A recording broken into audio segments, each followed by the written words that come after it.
So for this video, we're going to be talking about garnishes, different types of garnishes and how they're used.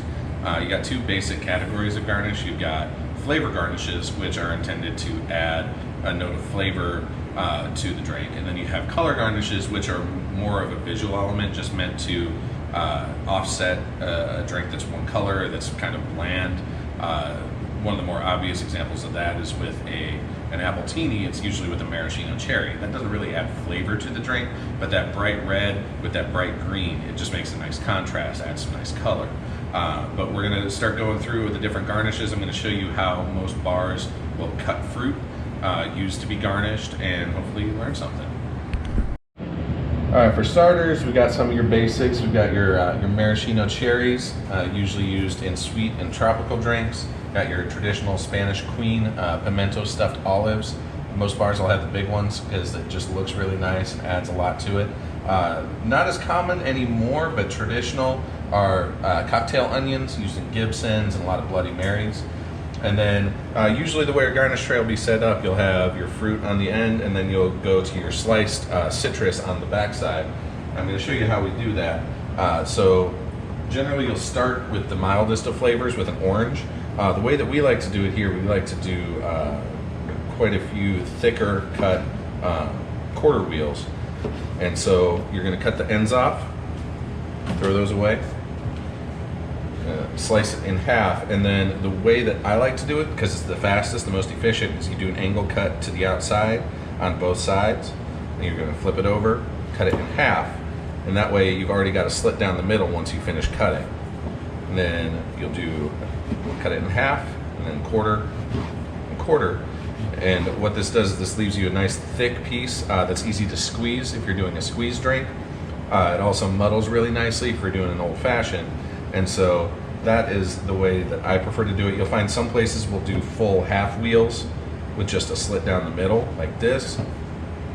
Generally oranges are not wedged, but a lot of places will do this because it's bigger, it stands out more. That's more of a visual element than an actual flavor element. It's much less easy to squeeze or to muddle this way, but it looks really nice. So you find a lot of places that do that.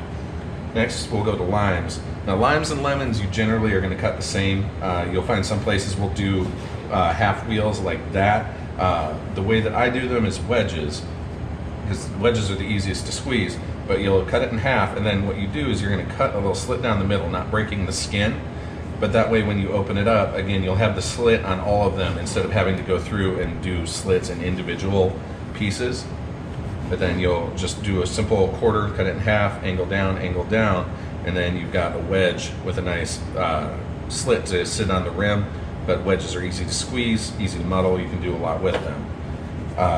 But then again, like I said, some places will do wheels where they'll cut it like this, half wheels. Some places even do whole wheels, but I just prefer wedges. I like the way that they function better. And then lemons, again, the same thing. You're going to cut it in half, slit, half, quarter, quarter. A little bit of practice, you can get really fast with this, and you can go through, cut a lot of lemons really quick. And then again, the wheel method.